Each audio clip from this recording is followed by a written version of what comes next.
Hello friends, I'm Pratibha, self-trained narcissistic abuse recovery life coach.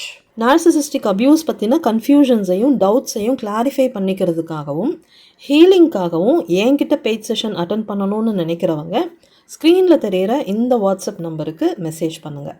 இந்த நச்சுகள் எப்படியெல்லாம் உங்கள் பேரை டேமேஜ் பண்ணுவாங்கங்கிறத பற்றி, இந்த இன்யூண்டோ எஃபெக்ட் பற்றியும் ஸ்மியர் கேம்பெயின் எஃபெக்ட்ஸ் பற்றியும் நம்ம ஆல்ரெடி வேறு ஒரு பதிவில் பார்த்துருந்தோம். இந்த ஸ்மியர் கேம்பெயின் அண்ட் இன்யூண்டோ எஃபெக்டை எப்படி ஹேண்டில் பண்ணுறது, அவங்க டேமேஜ் பண்ணி வச்சுருக்கிற உங்களோட பேரை எப்படி சரி பண்ணுறதுங்கிறத பற்றி தான் இந்த பதிவில் நம்ம பார்க்க போகிறோம். முதல்ல நீங்கள் ஒரு விஷயத்தை தெளிவாக புரிஞ்சுக்கணும். நச்சுகள் எல்லார்கிட்டையும் உங்களை பற்றி என்ன சொல்கிறாங்களோ அது மேக்சிமம் உண்மையாக தான் இருக்கும். ஷாக்கிங்காக இருக்குது இல்லையா? ஆனால் அதுதான் உண்மை. அவங்களோட ஸ்மியர் கேம்பெயினோட நோக்கமே என்னது? நீங்கள் சரி கிடையாது, உங்ககிட்ட நிறைய குறை இருக்குது, உங்களால் ஃபேமிலியில் நிறைய பிரச்சனை வருது, நிம்மதி கெட்டு போகுது, மொத்தத்தில் நீங்கள் குடும்பத்துக்கு ஒத்து வராதவங்க அப்படிங்கிறத தான் அவங்க இந்த ஸ்மியர் கேம்பெயின் மூலமாக எல்லாரோட மனசுலையும் விதைக்கிறாங்க. இந்த மாதிரி எண்ணங்களை தான் எல்லாரோட மனசுலையும் விதைக்கிறாங்க, எல்லாரையும் இதை வச்சே நம்ப வைக்கிறாங்க. ஆனால் இந்த ஸ்மியர் கேம்பெயினில் அவங்க சொல்கிறதெல்லாம் பொய் தானே, இதில் என்ன உண்மை இருக்குது அப்படின்னு நீங்கள் கேட்பீங்க. கண்டிப்பாக இதெல்லாம் பொய் தான். ஆனால் இதை நீங்கள் தான் உண்மையாக்குவீங்க. நச்சுகள் உங்கள் மேலே இருக்கிற அந்த பலமான நம்பிக்கையில் தான் இந்த பொய்யெல்லாம் ரொம்ப தைரியமாக எல்லார்ட்டையும் சொல்கிறாங்க. நீங்களே இந்த பொய்யை உண்மையாக்கிடுவீங்க அப்படின்னு நச்சுகளுக்கு தெரியும். அந்த ஒரு அசாத்திய நம்பிக்கையில் தான் நச்சுகள் ஒவ்வொரு டெக்னிக்கையும் யூஸ் பண்ணுறாங்க. நச்சுகள்கிட்ட தனியாக எந்த பவரும் கிடையாது. உங்களோட பலவீனங்களையெல்லாம் யூஸ் பண்ணி உங்களை அடிக்கிற அந்த ட்ரிக்கை தான் அவங்க ஃபாலோ பண்ணுவாங்க. சரி, இப்போது அவங்க சொல்கிற பொய்யெல்லாம் நீங்கள் எப்படி உண்மையாக்குறீங்க அப்படிங்கிறத பற்றி தெரிஞ்சுக்கணுன்னா நீங்கள் முதல்ல இந்த நார்சிசிஸ்டிக் விக்டிம் சிண்ட்ரோம் பற்றி தெரிஞ்சுக்கணும். நார்சிசிஸ்டிக் ஃபேமிலி சிஸ்டமில் ஸ்டக்காகி இருக்கிற விக்டிம்ஸ் நார்சிசிஸ்டிக் விக்டிம் சிண்ட்ரோமால் பாதிக்கப்பட்டிருப்பாங்க. Emotional dysregulation, cognitive fog and memory issues, isolation, silence and withdrawal, hypervigilance, defensiveness, trauma induced anger, இதெல்லாம் விக்டிம் சிண்ட்ரோமோட அறிகுறிகள். இதில் ஃபஸ்ட்டு இந்த எமோஷனல் டிஸ்ரெகுலேஷன் பற்றி பார்க்கலாம். நார்சிசிஸ்டிக் ரிலேஷன்ஷிப்போட தாக்கத்தால் உங்கள் உணர்வுகள் செதஞ்சு போயிருக்கும். எந்த விஷயத்துக்கு எப்படி ரியாக்ட் பண்ணுறீங்க அப்படிங்கிற ஒரு தெளிவு இல்லாமல் இருப்பீங்க. அதிகமாக பேசுவீங்க, புலம்புவீங்க, சின்ன விஷயத்துக்கெல்லாம் ஓவராக ரியாக்ட் பண்ணுவீங்க, ஒன்றுமே இல்லாத விஷயத்துக்கு சிரிக்கிறது இல்லைன்னா அழறது, இது எல்லாமே உங்களோட ட்ராமா ரெஸ்பான்ஸாக இருக்கும். ஆனால் பார்க்குறவங்களுக்கு நீங்கள் மென்டலி அன்ஸ்டேபிளாக இருக்கிற மாதிரி தெரியும். ஏன்னா நார்சிசிஸ்ட் ஆல்ரெடி இதை தான் எல்லார்கிட்டையும் சொல்லி வச்சுருப்பாங்க. நீங்கள் எப்போ என்ன மூடில் இருப்பீங்கன்னு தெரியாது, ஒன்றும் இல்லாத விஷயத்துக்கெல்லாம் பேசி டார்ச்சர் பண்ணுவீங்க, உங்களை சமாளிக்கிறது ரொம்ப கஷ்டம், இப்படியெல்லாம் சொல்லி வச்சுருப்பாங்க. இப்போது உங்கள் ட்ராமாவால் நீங்கள் அதையே தான் பண்ணுறீங்க. இமோஷனல் டிஸ்ரெகுலேஷனால் எல்லா இடத்துலையும் அதிகமாக புலம்புவீங்க, ஓவர் ரியாக்ட் பண்ணுவீங்க. நார்சிசிஸ்ட் உங்களை பற்றி சொன்ன பொய்யை உண்மைன்னு சொல்லி உங்களோட இந்த விக்டிம் சிண்ட்ரோம் ப்ரூவ் பண்ணிடும். அதாவது உங்களோட இந்த இமோஷனல் டிஸ்ரெகுலேஷன் ப்ரூவ் பண்ணிடும். அடுத்தது cognitive fog and memory issues, மறதி, குழப்பம், தெளிவில்லாத பேச்சு. மற்றவங்க கிட்ட பேசும்போது மறதியினால் சொன்னதையே திரும்ப திரும்ப சொல்லிக்கிட்டு இருப்பீங்க. 10 நிமிஷத்தில் ஒரே விஷயத்த 10 தடவை திரும்ப திரும்ப சொல்வீங்க. இந்த பிரெயின் ஃபாக்னால் தெளிவே இல்லாமல் பேசுவீங்க. உங்களோட இந்த குழப்பமும் மறதியும் உங்களுக்கு எதிரியாயிடும். நீங்கள் ஒரு குழப்பவாதி அப்படின்னு நார்சிசிஸ்ட் கான்ஃபிடெண்ட்டாக சொன்ன பொய்யை உங்களோட இந்த விக்டிம் சிண்ட்ரோம் உண்மைன்னு ப்ரூவ் பண்ணிடும். எல்லாருக்கும் உங்கள் மேலே தான் டவுட் வரும்.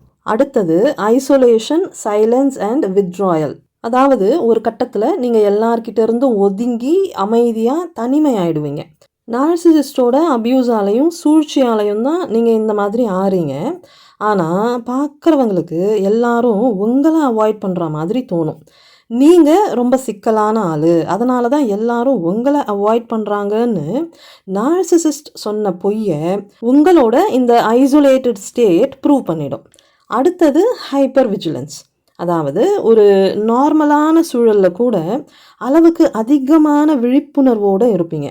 சின்ன விஷயத்த கூட பெரிய ஆபத்தாக நினச்சிக்கிட்டு மற்றவங்க கிட்ட உங்கள் பயத்தை ஷேர் பண்ணுவீங்க. நீங்கள் சித்தப்பிரம பிடிச்ச மாதிரி எதையாவது வளரிக்கிட்டே இருப்பீங்கன்னு நார்சிசிஸ்ட் ஆல்ரெடி எல்லார்கிட்டேயும் சொல்லி வச்சுருக்கிற அந்த பொய்யை உங்களோட இந்த ஹைப்பர் விஜிலண்ட் ஸ்டேட் உண்மைன்னு ப்ரூவ் பண்ணிடும். அடுத்தது டிஃபென்சிவ்னஸ், அதாவது தற்காப்பு. மற்றவங்க உங்களை பற்றி தப்பாக நினைக்கிறாங்க, உங்கள் பக்கம் இருக்கிற உண்மையை எடுத்து சொல்லி அதை எப்படியாவது சரி பண்ணணுங்கிற அந்த ஒரு நினப்போட உங்கள் சைடு நியாயத்தை நீங்கள் ரொம்ப அதிகமாக எக்ஸ்பிளைன் பண்ணுவீங்க. ஆனால் கேட்குறவங்களுக்கு உங்களோட தப்பை மறைக்கிறதுக்காக தான் நீங்கள் ஓவராக பேசி பூசி மழுப்ப பார்க்குறீங்க அப்படின்னு தோணும். நீங்கள் செஞ்ச தப்பை ஒத்துக்கவே மாட்டீங்கன்னு நார்சிசிஸ்ட் சொன்ன பொய்யை உங்களோட இந்த டிஃபென்சிவ்னஸ் உண்மைன்னு ப்ரூவ் பண்ணிடும். அடுத்தது ட்ராமா இன்டியூஸ்ட் ஆங்கர். விக்டிம்ஸ்க்கு ட்ராமாவோட சைடு எஃபெக்ட்னால அளவுக்கு அதிகமாக கோபம் வரும். எல்லா இடத்துலையும் கோபத்தில் வெடித்து செதறுவீங்க, கத்துவீங்க, ரொம்ப அக்ரெசிவாக நடந்துப்பீங்க. நார்சிசிஸ்ட் எல்லார்கிட்டையும் சொல்லி வச்சுருக்கிற மாதிரி நீங்கள் தான் அப்யூசர் அப்படின்னு உங்களோட அந்த காட்டுத்தனமான கோபமே ப்ரூவ் பண்ணிடும். இந்த மாதிரி தான் நார்சிசிஸ்ட் சொல்கிற பொய்க்கு எல்லாம் உங்களுக்கே தெரியாமல் நீங்கள் ஒரு டூலாக யூஸ் ஆகிறீங்க. நார்சிசிஸ்டோட அந்த பொய்யோட சேர்த்து உங்களோட அந்த விக்டிம் சிண்ட்ரோம், இந்த பர்ஃபெக்ட் அலைன்மெண்ட்டு தான் ஸ்மியர் கேம்பெயினோட சக்ஸஸ் ஃபார்முலா. நார்சிசிஸ்டோட ஸ்மியர் கேம்பெயினில் உங்களுக்கே தெரியாமல் உங்களோட இந்த விக்டிம் சிண்ட்ரோம் அவங்களோட பலமாக மாறுது, ஆயுதமாக மாறுது. உங்கள் விரலை வச்சே உங்கள் கண்ணை குத்துறது தான் அவங்களோட அந்த ஒரு கேடுகெட்ட டெக்னிக். இப்போது நீங்கள் என்ன பண்ணணுன்னா இந்த டெக்னிக்கை அவங்களுக்கு யூஸ் ஆக விடாமல் தடுக்கணும். நீங்கள் உங்களோட இந்த விக்டிம் சிண்ட்ரோமால் எப்படியெல்லாம் ரியாக்ட் பண்ணுவீங்க அப்படிங்கிற நம்பிக்கையில் இந்த பொய்யெல்லாம் நச்சுகள் சொல்லி வச்சுருக்காங்களோ அப்படியெல்லாம் நீங்கள் ரியாக்ட் பண்ணாமல் இருக்கணும். நீங்கள் அவங்க எதிர்பார்க்குற மாதிரி நடந்துக்கவே கூடாது. நார்சிசிஸ்டால் கெட்டுப்போன உங்களோட இமேஜை சரி பண்ணணும்னா அதுக்கு ஃபஸ்ட்டு ஸ்டெப்பாக உங்களோட இந்த ட்ராமா சிம்டம்ஸ் தான் நார்சிசிஸ்டோட பொய், பித்தலாட்டம், புரளிக்கெல்லாம் சப்போர்ட் பண்ணுது அப்படிங்கிற இந்த உண்மையை நீங்கள் அக்செப்ட் பண்ணணும், ஏற்றுக்கணும். அதுக்கப்புறம் அவங்களோட இந்த சூழ்ச்சியை முறியடிக்கிறதுக்கு நீங்கள் உங்களோட நர்வஸ் சிஸ்டத்தை ஸ்டெபிலைஸ் பண்ணணும். அதாவது நார்சிசிஸ்டால் கொலாப்ஸ் ஆகி இருக்கிற உங்களோட நரம்பு மண்டலத்தை நீங்கள் ஒழுங்குபடுத்தணும், பலப்படுத்தணும். உங்கள் நரம்பு மண்டலத்தில் ஸ்டோர் ஆகி இருக்கிற ஆரோக்கியமற்ற நடத்தையெல்லாம் கொஞ்சம் கொஞ்சமாக ஆரோக்கியமான நடத்தையாக மாற்றணும். அதாவது அன்ஹெல்தி பிஹேவியரையெல்லாம் ஹெல்த்தி பிஹேவியராக மாற்றணும். நீங்கள் ட்ராமாவில் ட்ராப் ஆகி இருக்கும்போது சுயநினைவு இழந்த ஒரு நிலையில தான் எல்லாத்தையும் செஞ்சுக்கிட்டு இருப்பீங்க. ஸோ உங்களோட அந்த ஆரோக்கியமற்ற நடத்தைகள், ஆரோக்கியமற்ற எண்ணங்கள், இது எல்லாத்தையும் நீங்கள் சுய நினைவோடு ஹேண்டில் பண்ணணும். உங்களோட பேச்சு, நடவடிக்கை, இது எல்லாமே உங்ககிட்டேருந்து வெளியே வர்ற ட்ராமா ரெஸ்பான்ஸாக தான் இருக்கும். ஸோ உங்களோட அந்த ட்ராமா ரெஸ்பான்ஸை நீங்கள் ரொம்ப தீவிரமாக கான்ஷியஸாக கவனிக்கணும். இதையெல்லாம் ஜேர்னல் பண்ணி ஃபாலோ பண்ணுறது உங்களுக்கு இன்னும் ஹெல்ப்ஃபுல்லாக இருக்கும். உங்களோட அந்த ட்ராமா ரெஸ்பான்ஸை எல்லாம் டைரியில் எழுதி வச்சு ஒன்றொன்னா சரி பண்ணணும். எங்கெல்லாம் நீங்கள் இமோஷ்னலி டிஸ்ரெகுலேட்டடாக பிஹேவ் பண்ணுறீங்க அப்படிங்கிறதையெல்லாம் நோட் பண்ணி வச்சுட்டு அடுத்த முறை நீங்கள் இமோஷ்னலாக ரியாக்ட் பண்ணாமல் ரொம்ப லாஜிக்கலாக, ப்ராக்டிக்கலாக ரெஸ்பாண்ட் பண்ணணும். ரியாக்ஷன் அப்படின்னா எதிர்வினை அப்படின்னு அர்த்தம். அதை தான் நார்சிசிஸ்ட் உங்ககிட்ட இருந்து எதிர்பார்க்குறாங்க இல்லையா? ஸோ நீங்கள் என்ன பண்ணணும்? ரியாக்ட் பண்ணாமல் ரெஸ்பாண்ட் பண்ணணும். அதாவது பொறுமையாக பதில் சொல்லணும். பயத்தால் வெளிப்படுத்துகிற அந்த எதிர்வினையை விட நீங்கள் தெளிவாக சொல்கிற பதிலுக்கு தான் பவர் அதிகமாக இருக்கும். மற்றவங்களுக்கும் அது ஒழுங்காக போயிட்டு ரீச் ஆகும். பேசிக்காக நீங்கள் என்ன பண்ணணும்னு பார்த்தீங்கன்னா, ஃபஸ்ட்டு எல்லார்கிட்டையும் புலம்புறத நிறுத்தணும். நீங்கள் புலம்புறதால உங்களுக்கு எந்த நல்லதும் நடக்காது. எல்லாரும் உங்கள ஒரு நெகட்டிவான ஆளா தான் பார்ப்பாங்க. நெகட்டிவ் எனர்ஜியா பார்ப்பாங்க. உங்கள ஒதுக்கி வைப்பாங்க. ஸோ, நீங்க எல்லார்கிட்டயும் ஜென்ரலா பேசி பழகணும். பாசிட்டிவான விஷயங்கள மட்டும் பேசணும். உங்க பிரச்சனைய கொட்டி தீர்க்கிறதுக்கு மத்தவங்க கிட்ட போகும்போது, உங்களோட இமேஜ் ஆட்டோமேட்டிக்கா டேமேஜ் ஆகும். யாரும் உங்க பிரச்சனைய கேட்டு, பரிதாபப்பட்டு, உங்களுக்கு எந்த யோசனையும் சொல்ல மாட்டாங்க. ஸோ, உங்க பிரச்சனை உங்களோடது. அத நீங்க தான் தனியா டீல் பண்ணணும். அடுத்து மத்தவங்களுக்கு உங்க சைடு நியாயத்த புரிய வைக்கிறதுக்கும் நீங்க ட்ரை பண்ணவே கூடாது. ஏன்னா, நீங்க குடுக்குற அந்த எக்ஸ்ப்ளனேஷன் அவங்க காதுல விழவே விழாது. ஸோ, இந்த டீட்டெயில்டு எக்ஸ்ப்ளனேஷன குடுக்காம, காலம் எல்லாத்துக்கும் பதில் சொல்லும் அப்படின்னு சிம்பிளா சொல்லி அந்த கான்வர்சேஷன முடிச்சுக்கணும். போக போக நீங்களே எல்லாத்தையும் தெரிஞ்சுப்பீங்க. அப்போ வந்து என்னோட கஷ்டம் என்னங்கிறது உங்களுக்கெல்லாம் புரியும் அப்படின்னு இந்த நார்சிசிஸ்ட் எல்லார்கிட்டயும் சொல்லி வச்சிருப்பாங்க. அதுக்கு நீங்க குடுக்குற இந்த ஒன் லைன் பதில் பக்கா கவுண்டர் அட்டாக்கா இருக்கும். காலம் எல்லாத்துக்கும் பதில் சொல்லும் அப்படின்னு ரொம்ப ஸ்ட்ராங்கா சிரிச்சுக்கிட்டே பதில் சொல்லுங்க. இந்த மாதிரி உங்களோட எமோஷனல் மெச்சூரிட்டிய கொஞ்சம் கொஞ்சமா ரீபில்ட் பண்ணுங்க. எல்லா இடத்துலயும் பக்குவமா நடந்துக்கிறதுக்கு எஃபர்ட்ஸ் போடுங்க. உங்க எமோஷனல் டிஸ்ரெகுலேஷன்ஸ நீங்க தனியா தான் டீல் பண்ணி சரி பண்ணணும்.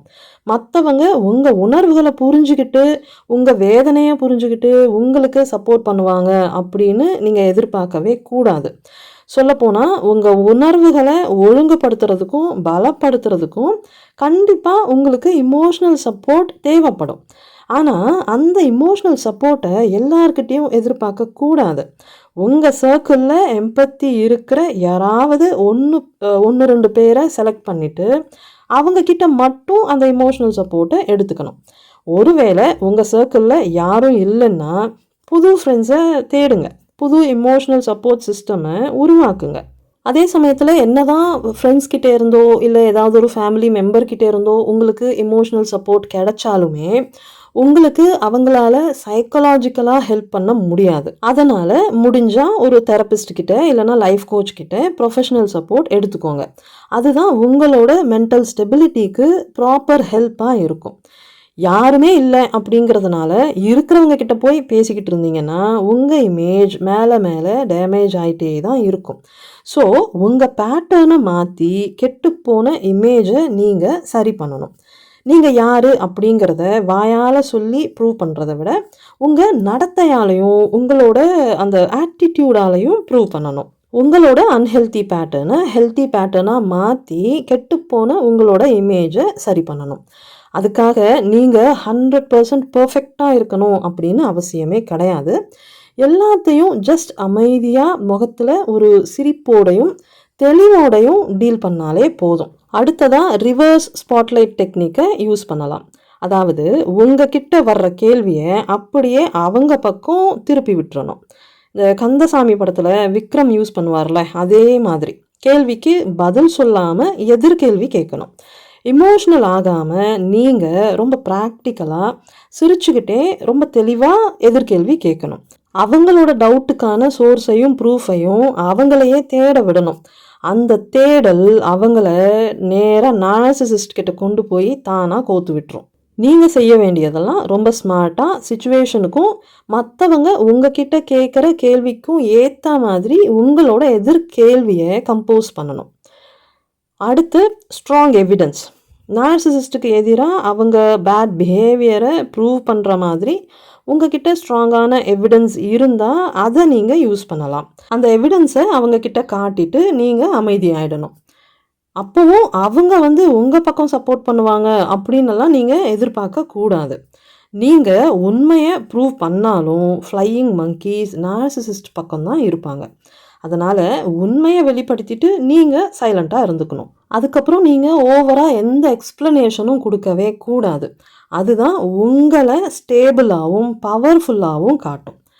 அடுத்து நார்சிசிஸ்ட் கெட்டவங்க அப்படின்னு ப்ரூவ் பண்ணுறதுக்கு நீங்கள் ட்ரை பண்ணவே கூடாது.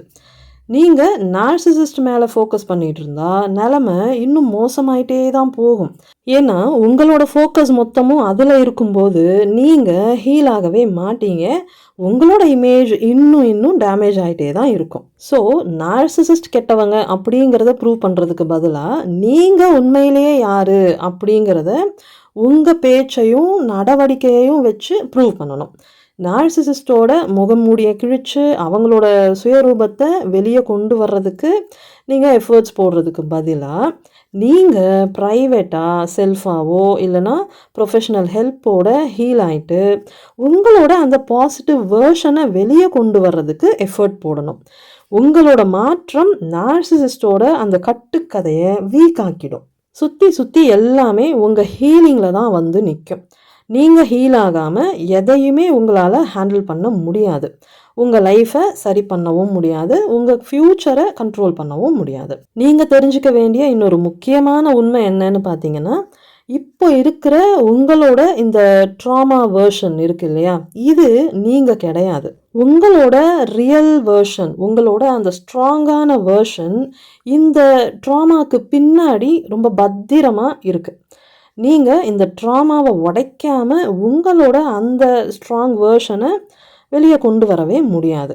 அந்த ஸ்ட்ராங் வேர்ஷனை வெளியே கொண்டு வராமல் உங்கள் பெயின்லேருந்து நீங்கள் வெளியே வரவும் முடியாது. ஸோ உங்கள் இமேஜை சரி பண்ணுறதுக்கும் லைஃப்பை கண்ட்ரோலில் கொண்டு வரதுக்கும் ஹீலிங் ஒன்று தான் ஒரே வழி. நீங்கள் உங்களோட இந்த ட்ராமாவில் ஸ்டக் ஆகி இருக்கிற வரைக்கும் மற்றவங்க உங்கள் அன்ஹெல்த்தி பேட்டர்னை வச்சு உங்களை தப்பாக தான் பார்ப்பாங்க, தப்பாக தான் புரிஞ்சுப்பாங்க. மற்றவங்களுக்கு உங்கள் மேலே இருக்கிற அந்த தப்பான பார்வை மாறணும்னா அதுக்கு முதல்ல நீங்கள் ஹீல்டு வேர்ஷனாக மாறணும். நிறைய விக்டிம்ஸ் இந்த விஷயத்தில் ஈஸியான ஷார்ட்கட்டை தேடுறாங்க. ஆனால் லைஃப்பில் சக்ஸஸ்க்கு எப்படி ஷார்ட்கட் இல்லையோ அதே மாதிரி தான் நார்சிசிஸ்டிக் அப்யூஸ்லேருந்து ஹீல் ஆகிறதுக்கும் ஷார்ட்கட்னு ஒன்று கிடையவே கிடையாது. அதனால் இப்போவே உங்களோட செல்ஃப் ஹீலிங் ஜேர்னியை ஸ்டார்ட் பண்ணுங்கள். உங்கள் ஹீலிங்காக என்கிட்ட பெய்ட் செஷன் அட்டன் பண்ணணும்னு நினைக்கிறவங்க ஸ்க்ரீனில் தெரிகிற இந்த வாட்ஸ்அப் நம்பருக்கு மெசேஜ் பண்ணுங்கள். பத்திரமா இருங்க, பாதுகாப்பாக இருங்க, சந்தோஷமாக இருங்க. Bye friends.